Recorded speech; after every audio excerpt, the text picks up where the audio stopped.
حياتي دنيتي فيها إلا صلاتي ما أخليها. Start till the very end. And that is why, my brothers, even though we have never seen the prayer with our eyes, if you look at the hadith, the way the Sahabas describe the Prophet's prayer, it is as if you can see it. As if you can see his prayer. Sahabas was so accurate to the extent they say when he performed sujood and his feet was firmly on the ground. Okay, some brothers, their feet are hanging up, and this is a deficient sujood. Okay, his feet was firmly fixed on the ground. بطون الأصابع. Okay, the flesh of the fingers, it needs to be touching the ground and then facing the qibla. That is how he used to perform his sujood. They describe even his tears, his crying in salah. So nothing has been left for a believer to try and guess, should I do it this way, should I do it that way? And before he would lead the believers in prayer, he would say, صَوُّوا صُفُوفَكُمْ فَإِنَّ تَسْوِيَةَ الصُّفُوفِ مِنْ إِقَامَةِ الصَّلَاةِ أو كما قال صلى الله عليه وسلم. He says, straighten your rows, for part of perfecting your prayers is to straighten your rows. And like a good teacher would do, he would go physically around to make sure that no one has left any gaps. And he would say to the Sahaba, لا تذروا فرجات للشيطان. Do not leave any gaps for shaitan. And he would say, لا تختلفوا فتختلف قلوبكم. Do not stand apart and your hearts will also go apart. Stand as close as you can to each other. Do not leave gap for shaitan. And he would go around and make sure that the saf is straight, and then he comes and leads the prayer.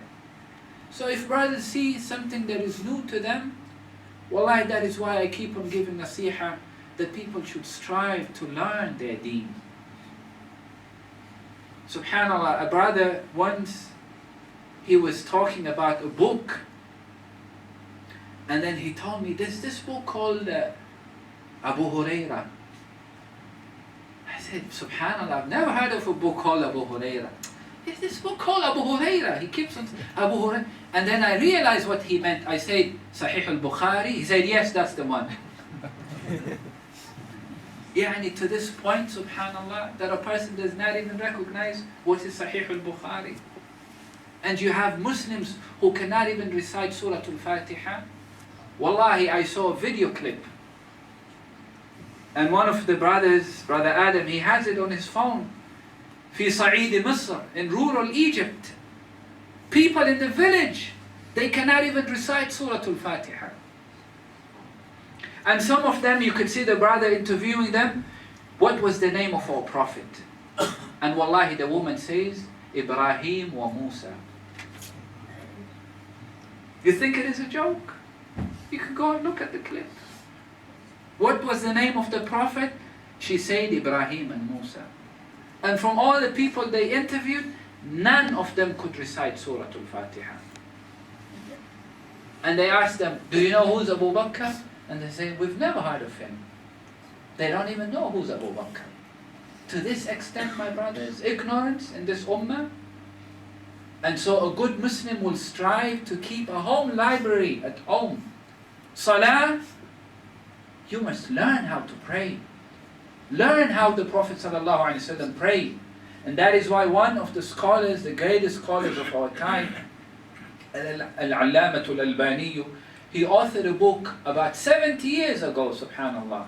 And the name of the book is صفة صلاة النبي كأنك تراها من تكبيرة الإحرام إلى السلام.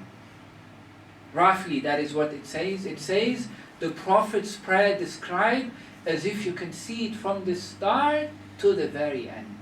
And the book has been translated to English, to Swahili, to Somali, to Arabic. I mean, Arabic is the original language, to Urdu, يعني subhanallah.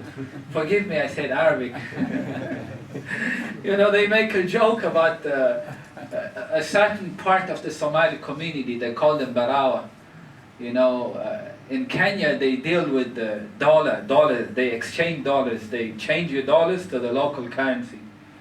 So when they migrated to the U.S. and they got to the U.S., I heard they went around when they were given the dollars. They say, "Where do we exchange this dollar?"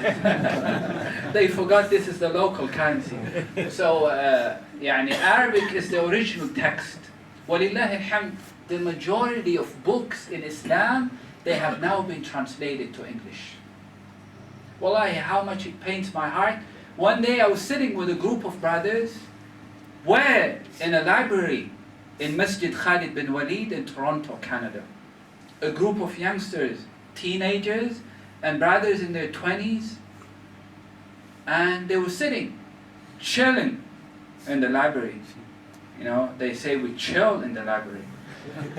So I asked the brothers, I just took out a book from the shelf. It's a small book, about 30 pages. I asked them, and the book's name is Let Us Remember Allah. Let Us Remember Allah. It's a very beautiful book. I asked them, about 10 brothers sitting in the library, young brothers, I asked them, who's ever read this book? None of them has ever read it. And so I told them, brothers, because I see them sitting, chilling in the library every day. So I asked them, who of you brothers in the last 1 month has read a book inside this library from the start to the end? Not a single one of them. I say 3 months ago, not a single one of them. Masjid Abu Huraira, it has a very beautiful bookstore that sells a variety of Islamic books. Even Tafsir ibn Kathir has been translated to English. Would you believe it? Books that you never thought would be translated already. And so I asked the brother who sells in the bookstore, the one who runs the bookstore, I asked the brother, how many books do you sell in this masjid? How many books do you sell a month? You know how many books he sells in a month? He told me 13 books a month. Just 13, 1-3. The whole month. You know how many people pray in that masjid? Between 600 and 1,000 people. And then a person has the audacity to protest loudly in the masjid. I've never seen this before. Why are you doing this? Brother, did you even bother to learn? Did you even bother to teach yourself? Even tahara. وَرَبِّكُمْ. A 23-year-old man in London, more than 10 years ago, he asked me, and he is married, wallahi. He told me if a person has intimacy with his wife, does he have to take a bath? I told him, of course, brother, what did you think? And he says, well, isn't she halal for him? Meaning his halal meat. Excuse me, brother. No! Not because she's halal for him that he should not take a bath. Another 20-year-old, I was talking about when you go to the toilet and you pass urine, you have to wash yourself. And he says, I didn't know that if you pass urine, you have to wash yourself. He's 20 years old and he's praying salah and he doesn't even know how to clean himself. And another person, he asks us, Shaykh, you know, if a person has a wet dream, he wakes up in a state of janaba, sexual impurity, does he have to just make wudu or he has to take a complete bath? And the Shaykh says, you have to take a complete bath from your head right to your toes. And then the brother says, I didn't know that. He says, whenever I wake up in a state of janaba from a wet dream, all I do is I just make wudu and I pray my salah. It is this bad. So no, ignorance is no excuse Yawm al-Qiyamah. Brothers, no one will say to Allah Yawm al-Qiyamah, Ya Allah, I did not know. Because the books are there. The scholars are there. Walillahi alhamd. What you have to do is just keep yourself a library at home. I went to a Muslim home I was invited for dinner. And you know what I do when I get invited to people's homes? The first thing I look around, I don't look at how big the TV is or what furniture is there. The first thing I look at is the library. What quality of books does this person read? And so imagine when I went to a Muslim home and I look at the shelf of the books and I see this book that says erotic art. In a Muslim home. لا حول ولا قوة إلا بالله العلي العظيم. And there was not a single Islamic book. None. Wallahi, you go to some Muslim homes, you find statues inside the house. You find pictures hanging on the wall. Pictures of living creatures.